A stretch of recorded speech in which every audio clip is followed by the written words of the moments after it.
Welcome to S4 media. నేను మీ రమ్య. ఆంధ్రప్రదేశ్లో రాజకీయ హింస కారణంగా కుటుంబ పెద్దను కోల్పోయిన ఒక కుటుంబానికి ప్రభుత్వ ఉద్యోగం కల్పించడం రాష్ట్ర రాజకీయాల్లో చర్చనీయాంశంగా మారింది. పల్నాడు జిల్లాకు చెందిన టీడీపీ కార్యకర్త తోట చంద్రయ్య కుటుంబానికి అండగా నిలుస్తూ ఆయన కుమారుడు తోట వీరాంజనేయులకు కారుణ్య నియామకం కింద జూనియర్ అసిస్టెంట్ ఉద్యోగాన్ని ప్రభుత్వం అందించింది.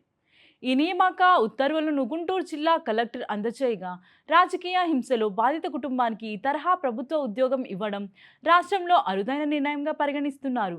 ఈ ప్రక్రియ కోసం ప్రభుత్వం ప్రత్యేక విధానపరమైన చర్యలు తీసుకున్నట్లు అధికార వర్గాలు పేర్కొంటున్నాయి.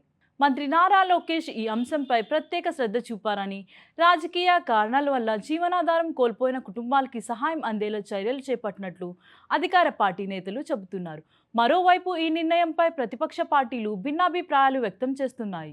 తోటా చంద్రయ్య 2022లో జరిగిన దాడిలో ప్రాణాలు కోల్పోయిన ఘటన అప్పట్లో రాష్ట్ర వ్యాప్తంగా చర్చకు దారితీసింది. అనంతరం ఆయన కుటుంబానికి సహాయం చేస్తామని అప్పటి ప్రతిపక్ష నాయకులు హామీ ఇచ్చిన విషయం గుర్తు చేస్తున్నారు.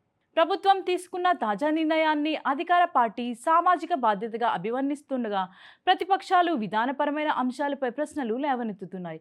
అయితే రాజకీయ హింస వల్ల నష్టపోయిన కుటుంబాలకి భవిష్యత్తులో కూడా ఇలాంటి సహాయ చర్యలు కొనసాగుతాయా అనే అంశంపై ఆసక్తి నెలకొంది. ఈ నిర్ణయం ద్వారా రాజకీయ కార్యకర్తల కుటుంబాల సంక్షేమం, బాధితులకు ప్రభుత్వ సహాయం, కారుణ్య నియామకాల విధానం వంటి అంశాలు మరోసారి ప్రజా చర్చలోకి వచ్చాయి. ప్రభుత్వ చర్చకు మద్దతు తెలిపారు. దీన్ని మానవతా దృక్పథంతో తీసుకున్న నిర్ణయంగా అభివర్ణిస్తుండగా విమర్శకులు స్పష్టమైన విధాన మార్గదర్శకాలు అవసరమని అభిప్రాయపడుతున్నారు.